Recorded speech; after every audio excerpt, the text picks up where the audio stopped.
Hello, Scrufftards. I'm Scruffy, and this is Scruffy Tales, and this is going to be a pretty old school type of frontline briefing. I shit you not. So we're going to take a look at what's happening in Tatkino and Sumy Oblast real quick. Because we've had updates from a number of sources, including Syrsky and Zelensky, that Ukraine is gaining ground in around Krinky and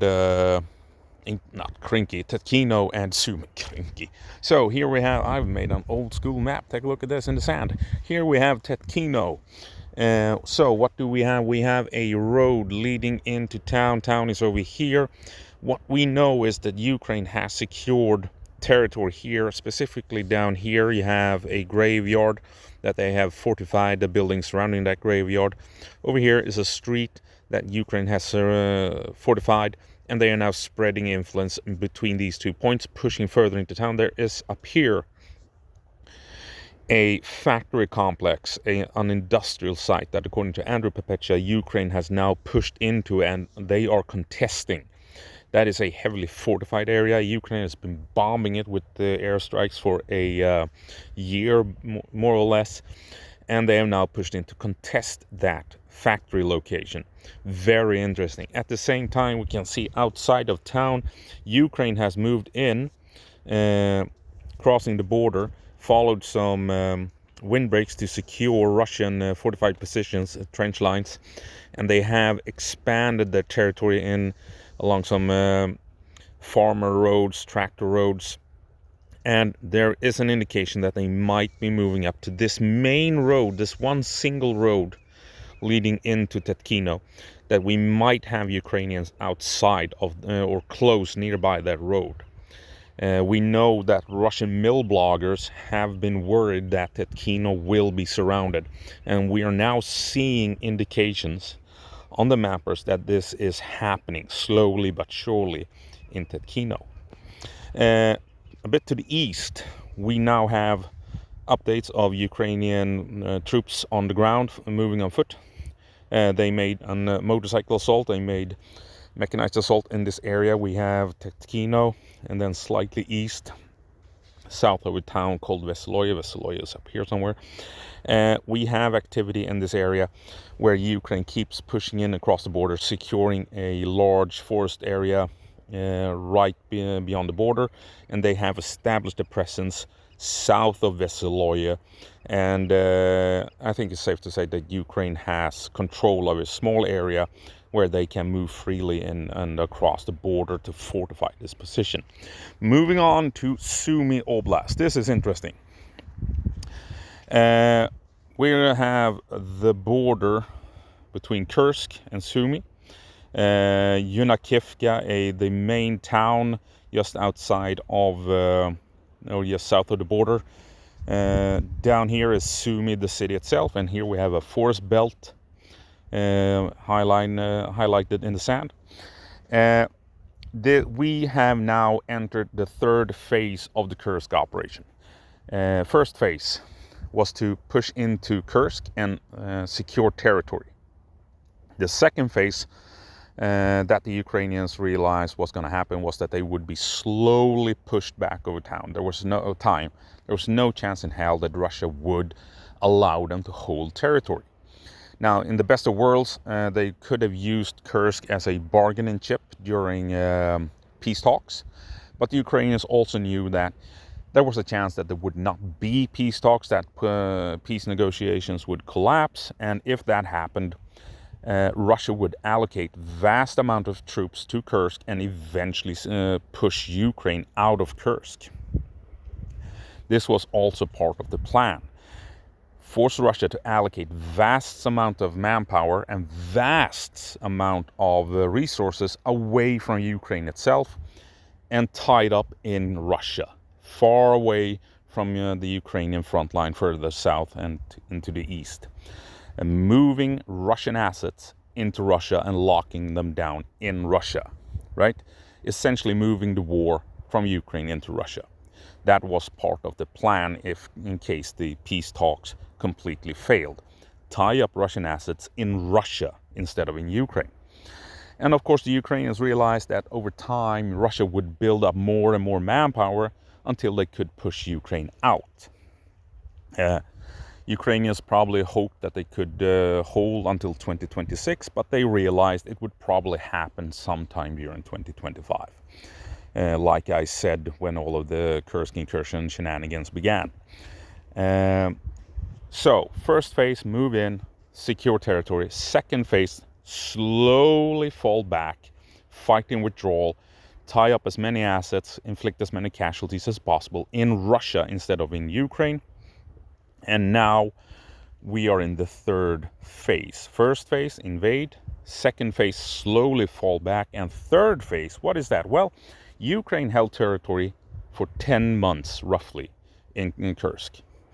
And they knew at some point they would be pushed back into Sumy Oblast. So the Ukrainians realized that when they were back in Sumy, they would have a large force of Russians on the border that would more than likely follow them. So what has Ukraine more than likely done? Prepared defenses all over the place between the border and Sumy. And that is where this forest belt comes into play. And that is where these valleys play a crucial part. Ukraine more than likely realized that Russia would follow these valleys into Sumy Oblast. They would probably try and push into the forest belt into Sumy Oblast. So while they were defending Kursk, they probably prepared the defenses for the unavoidable battle in Sumy Oblast. They have pre-sighted every valley for artillery, for airstrikes, for mortars, and for drones. I can guarantee you that this forest belt is filled with trenches, foxholes, and bunkers with overlapping fields of fire. From the hills at around the forest here, where you also have numerous towns, I'm sure you can guarantee you that they have anti-tank guided missiles in place with overlapping fields of fire to cover the approach points. And what has happened now? The latest rumor is that Ukraine has begun counterattacks in the west, moving in, pushing into several of the towns that Russia secured a day or two ago. And this follows. They knew Russia would follow these valleys, and that means that Ukraine can now direct accurate artillery at Russian positions in these narrow spaces, in these valleys, while they are pushing in on these towns that they know well. They have formed plans for months and months and months how to counterattack, what to do if the Russians reach a certain point, what to do if the Russians have so and so many troops, and what have you. The Ukrainians know what they're doing.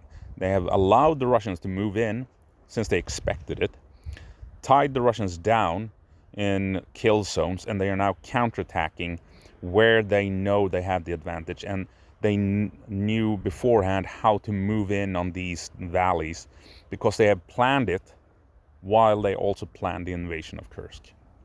This here is the third phase of the Kursk incursion. They moved Russian troops into Kursk away from the battlefields in Ukraine, grinding them down in Kursk. And now, as the Russians are moving in, the Ukrainians are closing the trap in Sumy. This is the kill zone. We talked about this months ago, remember? When I was talking about the modern day Battle of Cannae, where the Ukrainians moved in, and then they fell back to form a kill box, just like Hannibal did at Cannae with the Romans.